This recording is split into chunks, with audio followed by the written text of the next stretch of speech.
Oh man, yeah. I'm not gonna do too much cuts on this video because I'm just doing a, you feel me, a little review. Just a look back on this year, man. 2025, it almost broke me, I ain't gonna lie, but it definitely taught me a lot. But,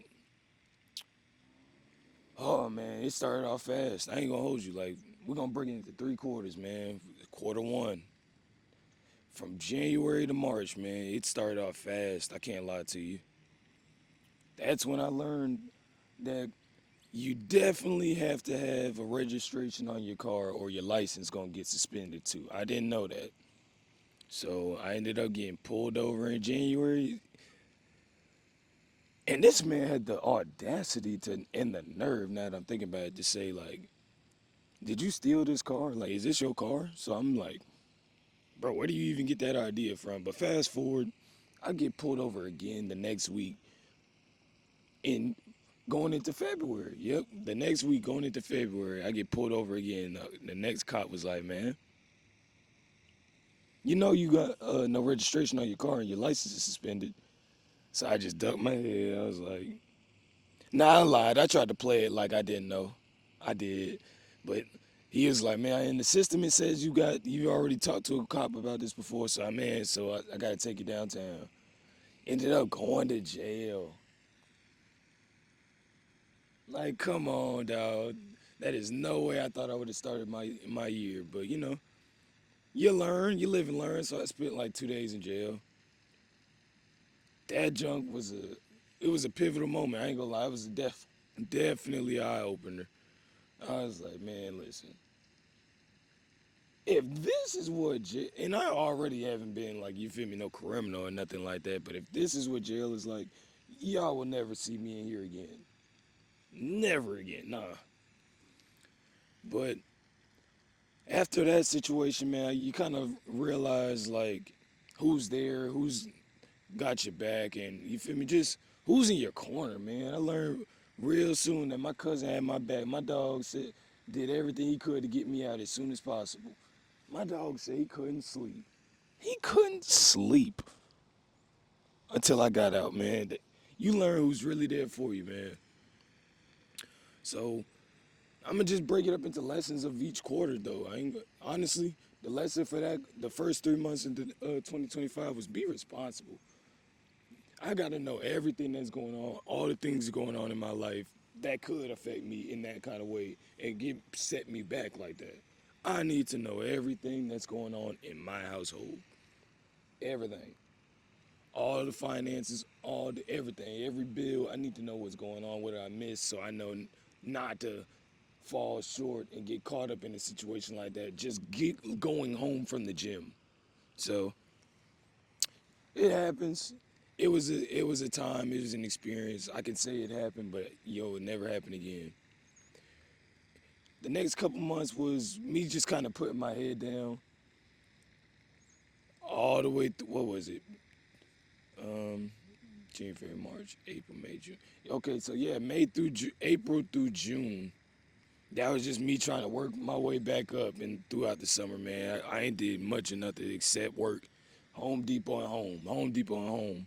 And after that jail situation, I kind of realized I was slacking with myself, with the things I wanted to do and get accomplished in life. So that was around the time that I started locking in with my streaming. I started streaming back in 2019, but it was off and on. It wasn't really me being serious, honestly. Like I was BSing.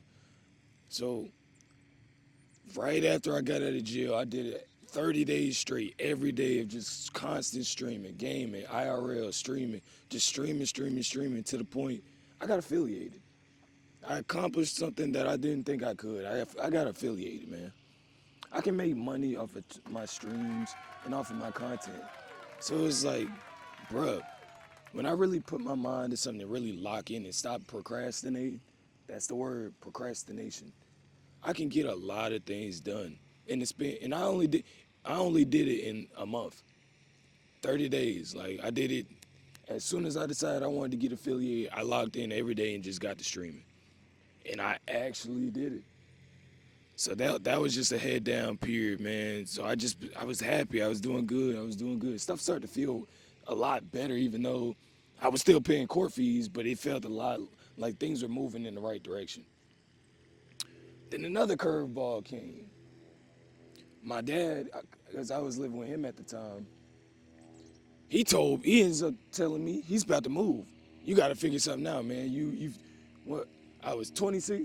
You're 26, man. You done with college. You got to figure something out, man. I ain't kicking you out, but you got to figure something out, my dude. You feel me? But I ain't kick you out, but you feel me? I'm nudging you at the nest. You might got to fly, my nigga. So it's like, boom, like fresh out. I was thinking like I had a little bit more time because we agreed that he was gonna move in August. He's ended up telling me this in March. That he's moving next month. No, in June or July, one of those months. He told me, yeah, we ended up changing the date. Stuff's moving a little bit faster. We're moving in June, July, and it was supposed to be August. So I'm just scrambling, trying to figure out what I'm gonna do, where I'm gonna live, apartment situations, getting there, just everything in order, getting my business in order. And I ain't gonna lie, I was about to go to the military. I was about to join the military. So I was like, man, it's not too much I could do. I'm joining the military. I'm going into the Navy. I got to talking to my cousin. Shout out to my boy OV, QJ. He was like, man, come stay with me. Like I got a house with our other cousins. Come stay with me, bro.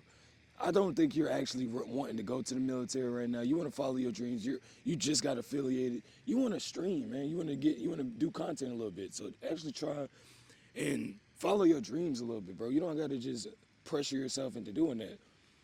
And that was just a big thing for me because it's like, bro, you ain't have to do that. I mean, I was fully ready to talk to a recruiter and sign off, but he was like, man, follow your dreams. Like, do what you actually want to do. See if it works before you just go ahead and do that. And that put me in a different mind frame as to like to try. Like, don't just settle and give up on yourself. Even though I can do the streaming in the military, I never gave myself a chance to like do it like a content house, do these things with my friends and stuff like that. So I was like, man, before I just jump into the military and kill my progress because I just got affiliated, okay, I'm gonna move in. Me and my cousins I moved all my stuff out my pop's house, told him like, yo, I'm moving. Me and Cuzzo finna live together, man. I'm out of here, you feel me? I told you I'll figure out what I'm doing and all that stuff, and I did it. Some time later, a couple months later, my dad calls me. And he was like, yo, how are you doing with the court fees and stuff like that? And I was getting them paid down, but it was still a lot. But the last time we talked about it, I told him I'm not going to the military because I want to pay my court fees. Keep that in mind. He calls me and he was like, man, how's the court stuff going? You feel me? Da, da, da, da, da. We get to chit-chatting about it. And I kind of figure, if you know my pops, you kind of know how he is. We got to talking. I was like, oh, he gonna try and, you feel me? He gonna try and ask me something to say and try to do something. He gonna tell me, okay, I'll pay the rest of it if you really want to go to the military. And I was like, there you go. So I knew an argument was coming low key. I told him, man, nah, I want to, and this was me being truly genuine. I wanted to pay my own fees. I got myself into this situation. I want to get myself out. But things happened. We got into a little heated discussion, and then he ended up hanging up. We ended up not talking for a few days, you know what I'm saying? Just differences of opinions and things of that nature. I didn't want to ask for help, even though I knew I had a resource like that to put him in a situation, because it was my fault at the end of the day. I had to pay that. So that put me in a space where it's like, man, I felt like he didn't believe in me in a little bit. And I just finally had to like sit with myself and tell myself like, yo, you got to believe in you before anybody else will believe in the things you got going on. If you want somebody to believe in your plan and your goals, you got to execute it. Not just say, I'm going to do this, I got this plan, I want this in the future. You got to lay the foundation and set the steps forward. And that's what I was doing from this point forward, because he put me in a bad space and I ain't really like it. So, Q2, I learned, man, be disciplined. You never know what you can get done and what you can do in a short span of time if you really lock in and put focus towards it, focus action towards it. We're going to get to Q3. Summertime hit, man. Your boy been working hard. Summertime hit and your boy was working hard. So I was like, my homegirls and some people invited me to go to Miami. And I told him, yeah, me and my cousin was planning on going on this trip. We was like, yeah, we gonna do it. We gonna save X amount of dollars, and then we gonna go. Keep that in your mind. We said we was gonna save an X amount. Like low key, the time towards the trip came a little faster than expected, and I had a good amount of money, but it wasn't enough to really be going on a vacation and tripping with, you feel me, to spend money. So ended up going. We ended up having fun. I had a great ass time, but at the same time, it was one of the worst trips ever because it wasn't organized. But at the same time, it was fun. But we didn't get to do everything I wanted to do. I wanted to get on a boat, jet skis, a lot of other things. But it frustrated me so bad to tears because I was like, bro, I'm driving around. I'm doing all this stuff with no money in my pocket. And I just don't like how this feels. Like, I don't like feeling like I don't have, I'm lacking, I can't do the things I want to do. And that shit just had me just down, man. My cousin was like, bro, I know. He seen it coming. He was like, bro, I know, bro. I feel the same way, but hey, poker face, my nigga. Don't let nobody see you like this. Don't let them see you like this, because it was my fault. I put myself in that predicament. I didn't have to go. I should have stayed my ass at home. But that goes on, and I end up going home. End up coming back, and this is where I learned to be ready and prepared for any situation. Because when I get back, I'm thinking I can just stack up some money and keep it going. I'm working at Home Depot at the time, and they cut my hours all the way back. You would think in the summertime, like it would be a little bit more hours, but they told me like, hey, it's not gonna be no hours till the winter. Okay, so I'm maintaining, I'm doing good. I'm paying at least my bills and like the my part of the money to where I'm staying. So you feel me, like rent type of thing, internet, whatever the case may be. I started getting discouraged, man. The military thing started coming around again. Like, man, I damn near don't have a job. I'm looking for other places to work, trying to keep money in my pocket, so I'm not being a burden to nobody. But it got hard, bro. It got hard. I ain't gonna lie to you. So it just got to a point where it's like, I just had to tell him, man, like,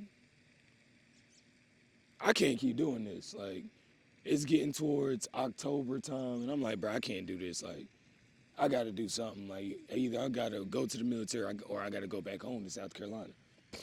Ended up calling my mama, telling her about the situation. She was like, man, just come home. Come back to the house. You tried, you did, you lived in Florida for 6 years, you lived on your own, you lived with your pops. Come on. Recharge, build yourself back up, get your shit together. So it was like, man, I felt like I was failing because I ain't lived in South Carolina since I graduated high school. So I felt like I was failing, man. It felt like I was going backwards. But if you got a support system that really wants to help you and do things for you while you're in the time of need, it's nothing wrong with taking advantage of that. It's okay to take advantage of the people that are in your tribe to help you get to where you are. Life isn't always going to be linear, and you're not always going to be in the predicament and the position you want to be in, because unforeseeable things just happen all the time. So don't be ashamed or feel like you're failing at life because you have a support system and people around that are willing to help. Closed mouths truly don't get fed. You'd be surprised how many people are willing to help you get to another stage in life and just pick you up and carry you to the next part. If you really just open your mouth and say, I need help, I'm tired, I need help. You feel me? So we at the end of quarter 4. It's December 30th, 31st actually. It's the New Year. Happy New Year's. New Year's Eve, man. We about to go into 2026, and I will be honest. 2025 broke me, but in a good way. In a good way. It broke me down so I could understand the things I needed to know and the things I needed to learn to grow and stop stagnating in life. So I'm appreciative of it, but boy, it started off hot and it ended off hot. I ain't gonna lie to you. So 2026, I pray for good fortune. I pray for breakthrough for everybody. You, specifically. Breakthrough for you. Because at the end of the day, I went through all that stuff, but I can honestly say it was a proud year for me. It was a proud year. It was a good year. through it all. I learned a lot. I went through a lot. I experienced a lot, and I grew. That's all you can really truly ask for at the end of the year, at the end of any year, growth and more life. At the end of the year, at the end of the day, growth and more life, and that's what I got. So I'll see you in 2026, man. We did it, chat. We made it, but I got a lot to come, a lot more to do, and a lot more just to complete. So watch out for your boy.